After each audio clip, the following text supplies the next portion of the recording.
Welcome to The Artistry Creates the World. I'm with Amere. Yep, Amere Jenkins. Now, tell me why they call you the Hendrix. So, like a while ago, and growing up and everything, I came from church and I was playing guitar. And Came from church? Yeah, I was playing guitar. Oh, we got to get back to that. Go ahead. And so everyone's like, oh, like you play guitar at church. Like, sure. So I was like going to some local studios with some friends, just like rapping and everything. And writing, and then one day they're just like, yo, bro, play something. Like, you can't play. And then, sure enough, one of my friends has, like, the video. It would have been funny if I would have had the clip. But, yeah, I wound up, like, playing, walking on, like, some car roofs. Like, it was, like, a little movie type How thing. old was you then? Like, I had to, like, freshman year in college. So probably around, like, 18 or 19 years old. And it was crazy because it wasn't, like, I guess more or less that people were amazed that I could play because I always was like a man of my word. Was it natural or you? Yeah, so that was like the thing where it was just like I always played to things I can hear, and then I naturally just had like a rhythm or like a way that I heard things. So naturally, I guess certain people, I didn't realize the way that I was just like dragging certain notes and doing things was like Jimi Hendrix, like XS type of like Right. So it was just kind of like, you know what I'm saying? Everyone's just naturally correlated me to Jimi Hendrix, and it just kind of like stuck. And then I either get that, or then because the hair, Lenny Kravitz, and then so I'm just like whatever. But one of my friends, he calls himself LePew. It's his stage name. He was like the first person that started calling me that, and then everyone else just ran away with it. Talk about what you talk about, what I see on your IG bio, the faith-based diet. Because I love that. Because you know I'm in your stories when you do the food. You be like all up in the joints, like, and where you be finding all this food from, dude? So I feel like all of us, like we all like go at the whole shop locally thing. So typically when I eat out, I look for like local restaurants, and I might use Grubhub or just like word of mouth, or I'll just go for a bike ride and see what I find. And typically that's how I find like most of like my spots.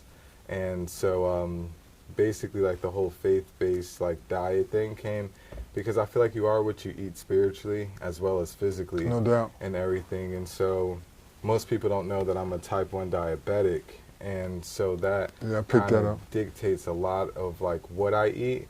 And so like I make a lot of sweets and everything, but I do that primarily for my friends. But I try to find like different holistic ways to still like get the kind of flavors and tastes that I might want, but just kind of make it myself. And it kind of developed into this whole thing.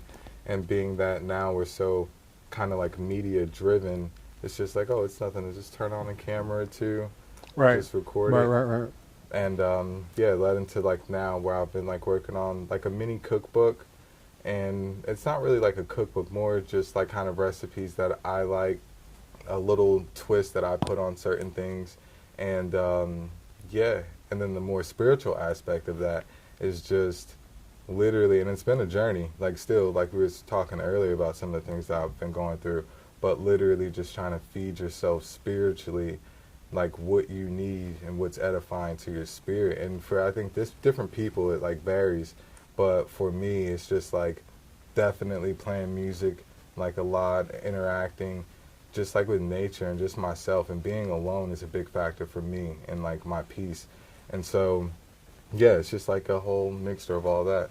Just kind of eating, believing, and just existing like how you know you should. And that more or less should impact the world and impact the people around you, impact your body, the energy you're putting out into the world and everything. So it's like a faith-based diet. So talk about the skill set, because you made me laugh. You know, because I tell people, I've been watching artists since I started the series, The Artistry Creates World 2015, and I started the series by, I wanted to know who the artists were in the area, so I asked questions, people would put me on. So since then, I mean, I check out artists who are busy, who are doing work, and who expand upon their creativity. I love that. Yeah. So I watch you, and so I see some things going on, and I start laughing, you know. So talk about the skill set. Well, so... the artistry skill set, or however. Yeah. So, like, it's really funny. So I, like, started off playing guitar only because I had two friends that, like, they always sang and played piano in church and everything. And I moved up here from college, or to go to college, and they had like a little band. So I was just like, oh, this would be an easy way to just kind of like pick up chicks and like learn something, like just chill. And I just didn't have any idea that I was going to pick it up as fast as I picked it up. Right. And so once I started playing, like immediately my dad hit me with like the stereotypical, like, you can't just be playing guitar like every day. You got to go get you a job because you're going to need to pay for this and pay for that. And so it basically led into me just really working and like really learning how to make money off of like playing guitar, where I started playing in churches and in studios in certain places, and like just for people privately, like on their tracks and everything. And then a couple years went by playing in churches. I wound up on the CW getting like a featured extra role. Mm-hmm. And CW is? Like Warner Brothers. Oh, TV station. I thought that's what I thought you were talking about. Yeah, I got a featured extra role on The Originals, like a vampire show. And I just was like, yeah, this isn't going to cut it for me. I need like better opportunities. I need more. So opposed to like asking my dad for money just to hear the whole I told you like type of story, I was just like, yo, so aren't you like, and I found out during the CW job what a stagehand was, and like with all the theatrical lighting. Oh, what? Audio, yeah, because I'm like, yo, bro, like how are you here every day and you're getting paid to do what? And then I'm like, yo, this sounds like what my father do in Jersey. So then I hit him up. I'm like, yeah, like you was right, but like don't complain. Like I'm about to go crazy. Like I need this money. I need to, like, you know, once you get that taste, like when you're playing music and then you're doing an acting thing, you're like, yeah, man, I need this. So he's like, all right, come up here and work. And it was supposed to be like for a year, but then next thing you know, it's like 5 years later. Mm-hmm. And so my plan was that to kind of like not go through that whole starving artist phase where I was just like, all right, so this is going to be awesome. Like I pretty much get to work and I'll learn the production side of the business while still just practicing every day. And then it was just amazing because God definitely showed me favor where everyone in my union just taught me everything. Ooh. To where the audio, like engineering stuff that I was learning, I was immediately able to implement in how I was recording at home.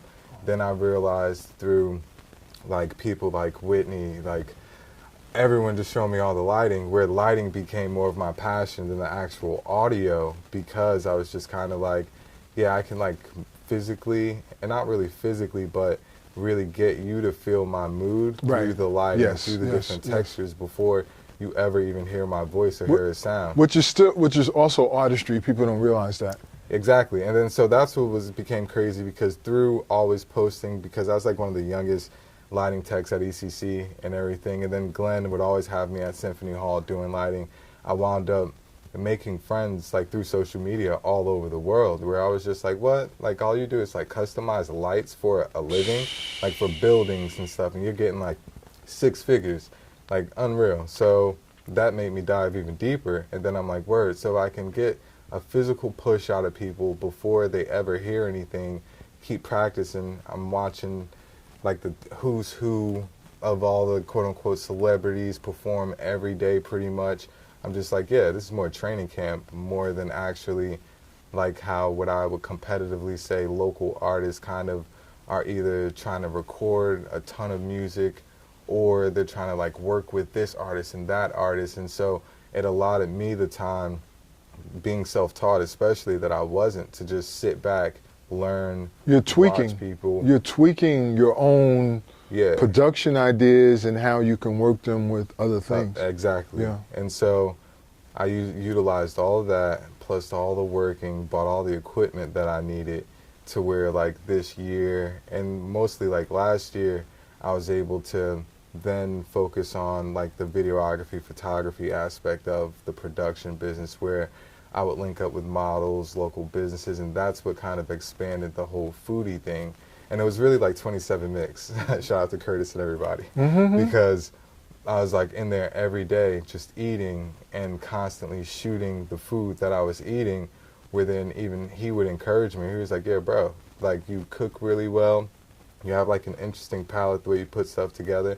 like, you need to put a cookbook together. You're a diabetic? He's like, yeah. Like, Yeah, because, yeah, that's really needed. yeah, and so I was just like, yeah, it's crazy how it all, and I feel like just God and the journey, like it was all just used to build me up because, and it's crazy, like even with like Marco Hall, and I forgot his last name, but I always call him Mr. Kevin. He's like always with Marco, and he told me a while ago where he was just pretty much like, you know, Amir, like nobody could say anything to an educated person, where he was just like, no matter what it is that you're doing, make sure you get the education behind it. So what I perceivably see is like I kind of signed a really crappy deal when I first moved up here, just because I wanted a free place to make music and bring my friends to do the music. But luckily, and I say luckily, but it's like, thank you God that I did the job I did, to where someone read the contract at one of the gigs and pretty much was like, yo, these people would have owned you. And if I would have did that, it would have just kind of been like, all these years, I would have been making music and just being an artist. Right. It would look the part probably on Instagram and everything, but people will own my music, my image, like my name probably. And so it's just like really crazy how the hard work really developed my artistry more or less. Like even like with Christian McBride, like I never even knew who he was before NJ Pack. After listening to the band, after sitting through soundtrack, having all the sounds download, it was like really crazy because it's like now I'm jealous. I'm working with people and they're like, yo, bro, you just have this classical sound. Like even how you kind of play piano a little bit, and even how you mix. And I attribute that to like John Finney, like all the. I talked to John the other day. Word. John is like, yo. Yeah. And like even with him, like it's because you know I'm the number 2 in the Vic, so he's like the front of the house engineer. Okay, when you say Vicks, you have to explain who that is. Okay, so the Vic is like what was the Victoria Theater okay. at NJ Pack before they renamed it, which is like the number 2 stage. And so John is the front of the house engineer, and I'm the guy that's supposed to hold stuff down on stage and everything. And so over the years, just getting to hear how he like intricately adds his flavor to the sound of like everyone who touches the stage is just crazy. So like even recently, I was recording Darryl Stewart, and he was doing like his take on like this like old spiritual, and as soon as I like dove in, I'm like, I'm doing stuff that I shouldn't have did. Like there's like an R&B type of trap song I was about to make, and I had to like, whoa, bro, chill for a sec. I'm like, nah, just take it back to like simple. What would John say?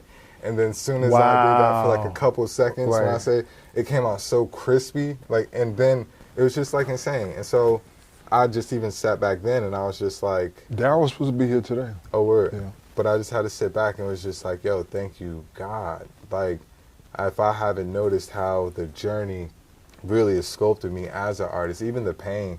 Like, I remember years ago, like I was playing, like the first time I ever played blues, I didn't even know what blues was.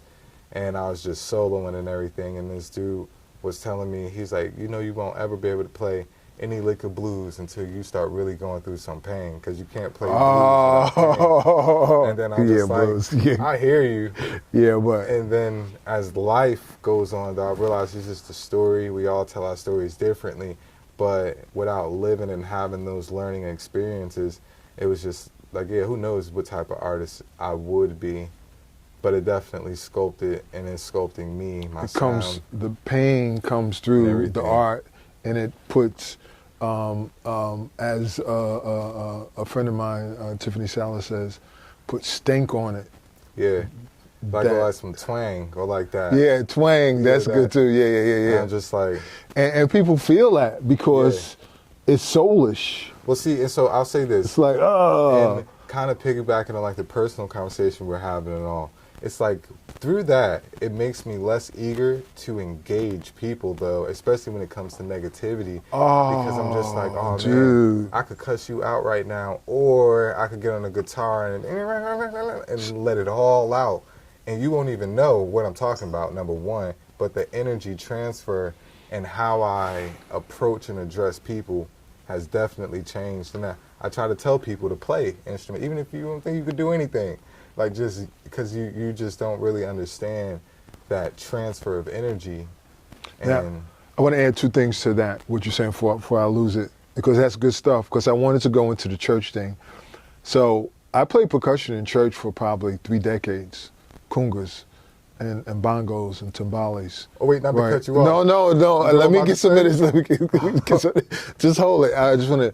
Now, a lot of transfer I had to do for me to deal with my stuff. Yeah. Right? That transfer. Now I forgot my other point that I was going to stay with the music, but I wanted to talk about that the artistry and the ability to transfer the music. Go ahead, because I remember there was another part that I wanted to. I realized you know Chris White. And Oh, Chris White man. started it all in church. He was the one had me run it paradiddle. I was from the time I would say almost. Was I in like 4th grade or like in church camp? Chris is like such a beautiful soul. You know, we went to Cuba together. Yeah, as soon as I saw the pictures, I'm like, yo, this is unbelievable. If I could have went on any trip, then I imagine the conversations. Chris was walking in Cuba with a rock on his head, balancing it. Yo, there's the church part that I wanted to get to. When we talk about church, foundations for many of us, how did you? What was going on with that? Was it a Pentecostal church, or were you a Baptist? Where were you in terms of? It was a independent, non-denominational church. Independent church. Yeah, right. So we was doing like contemporary music, like Hillsongish. Oh, okay. But y'all didn't go in with the Pentecostal, the 16th time in. So it's a crazy thing with that. So my whole life, like, it's really weird because, you know, I knew they had the Southern Baptist type of churches and all of that, and I hadn't really experienced that, even though we would sometimes, like, visit a church that might have that vibe. Right. But we were always in the church that had all the snacks everywhere. The kids got to go into their own room. Right. And so it was just like a little bit different. So my mom moves to Charlotte, and then I go to Friendship Baptist Church, which is the first time I had ever seen like an all African American band. All the dudes were my age, where typically I'm the young dude coming in the room with all the older dudes, and then they're just like, yeah, bro, just go, like, do your thing. And then now I'm looking at everyone where it's like not a competition, but you kind of like, oh, wait a second, I'm just not that special. I'm not as special as I thought I was. And then That's it's really church. crazy because like Dennis Reed, and he changed like my whole perception and like perspective on how I play music a lot as well. But and I forgot his last name, but Pastor Frank, like a lot of them like pretty much graduated from like Juilliard and were doing things musically there. So I didn't know I was in for like a musical education that I was lacking, just only playing by ear. So then they taught me the importance of actually sight reading and reading music, which then I realized was even easier because if I could look at the sheet music, I didn't even need to know your song. Like I just needed to know or hear like probably the first couple like the beats, bars, right. Like, and I just like, oh, and I know where this is going, and I could see the chords. Right. But yeah, they like took all that away, and then it's completely like, yeah. So y'all heard that part, beat it in the bottom, the boom, boom, boom, boom, boom, and they went that like bar for bar. Wow. And then it was just like, oh, okay, so this is gonna be interesting. But then ultimately, like, in just talking to everybody, I realized where I'm just like, yeah, I've been essentially playing by ear this whole time. Like, don't get intimidated because you're like around people that pretty much could do the same thing, if not better, like in a lot of cases, because they actually were in school for music and knew the theory behind it. And so then I just realized then the importance of music theory, and not even just to listen and dive into someone else's theory, but for me to understand like the circle of fifths, or for me to just even look at scales, like, and even if I don't do anything else, know what notes are and blah, blah, if my ear can at least find your key and I memorized a ton of scales, I'm like, oh yeah, I could solo over anything. Right. And so, yeah, it just like began to get into that. And then we would be having like services and stuff. And I like remember like my mom, she had like never heard me play guitar, even though like I played everywhere. And it's like really oddly funny because it was like she would go to a church, she would leave, oh, I would play there or something. Or people from her church would come to her church and see me play, but it never worked out because I lived in Jersey and vice versa. And then I'm like telling my mom how I'm playing at this church. And I'm like, yeah, it's a pretty big church, like a college campus. I'm like, it's going to be pretty dope. And then she's like going to church, getting ready on Sunday.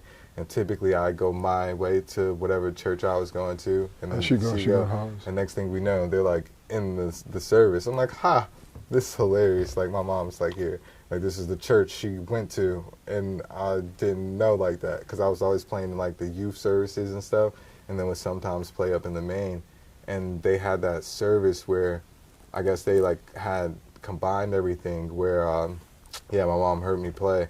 And I remember these older women were like, oh, you sound just like Jimi Hendrix. Not knowing that everyone was calling me Ace Hendrix really? and all that. Yeah, it was like really hilarious. And it's like, I don't shun it because it's like dope. But at the end of the day, it's like, but I know it's only because their ears have heard that sound. So when I'm doing certain stuff, the first person you're going to correlate it to is probably Jimi Hendrix. Because that was his son. Yeah. His sound. So yeah. Yeah, but so that was like really cool and like a moment, but that changed me like completely where I even, again, found even like peace in not playing so much, not trying to solo and be so much of the center of attention.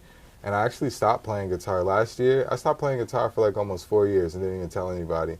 I literally was just playing the drums and piano only, to where now most people are like, hey bro, they think I just play piano or I just play drums, but I was just like, I had to dedicate that time to the musicianship to get like certain instruments at a certain level, so I could sound like a one-man band type of thing. Right. But it constantly pushes me and makes me thrive to be a better musician now. It's friendship. Last one, I got a good one for you now.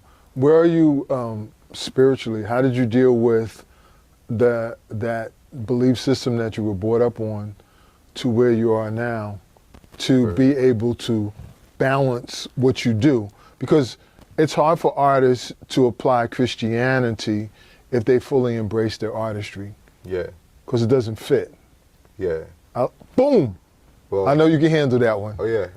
So it's like many, I don't know if people will be mad at me how I answer this. No, listen, this is what we're talking about. It's a viewpoint. People need to understand that we have this ability to think outside of a belief system, because a belief system is something that was created. Yeah. And then there's multiple even beliefs under the beliefs. And yes, of course, to manipulate certain situations. Well, that's another a whole nother thing. But so like all in all, I would say like I won't say, and it's so funny, my mindset, how I find my rationality. Even though rationality probably wouldn't be my choice word if I could like really look for the word. Practicality, yeah, and like how I live and do what I do. It's like, I really thoroughly believe that no matter what, like God, my creator, like loves me no matter what I do. Like there isn't going to be a right or wrong that I'm not going to be forgiven of and everything, but also striving, and as a Christian, where you're supposed to be striving to be more Christ-like, when I'm now comparing my life to that of a perfect life, it's just like, it's nothing that I really can do once again, because I'm going to fail every time. And I acknowledge my faults. Most people can see my faults because I'm like open about it, like and whatnot. But I believe that's what developed my relationship, and not necessarily that typical sense of religion. Because I can't necessarily say that I believe in religion more or less that when the dogmas. Yeah, because I could ask one person, why you believe in Jesus? And it's just kind of like, oh, because my mama or my this. And I believe, my mama. Yeah, or like, because essentially that's like with me. Like I tell my mother, I'm like, yo, Mom, I'm glad that you done had me in church growing up. And I was like, because it's certain things that I've hidden in my heart that will not ever lead me astray and will always bring me back. But then again, I got some family that was in the same situation and they buck wild, which bring it back down to the choices in the relationship. And I feel like as long as I have a heart for God and I'm constantly crying out and seeking to be better, no matter if I'm out here trapping one day and then I come to my senses the next day. Like if I'm lusting right now and then next month I'm like, God, please, like David, just calling out, like, I got a problem. Like, don't judge me too bad. I know you're going to, but like, just please help me. Like, for real. And that's just like opposed to just... David had some issues. Yeah, and opposed to he's a real dude. Yeah. I mean, like... But, and that's why I say, like, and you said it being real, And I feel like some of your pastors, some of your people can't be real. Like, I abused you. I was wrong for being abusing you. And let me be real with you about how I'm messing you up and what I'm doing to you. When, honestly, I'd be real. I'd be like, dang, I did this. Shoot, I'm probably going to do it again. Like, God. Like, and then that was the key factor I was going to say. Opposed to actually just talking to myself like this, I put it in my songs where I'm just like worshiping. That's partly why I don't release a lot of different stuff. Because I'm literally, these would be my prayers, even almost, where when I find myself or catch myself even falling down certain roads, it's like I don't even have to think of certain things. Because it's like, and it's so funny, like how they made the book of Eli, where it could be like the book of Amere. Right. Like the book of anything. So.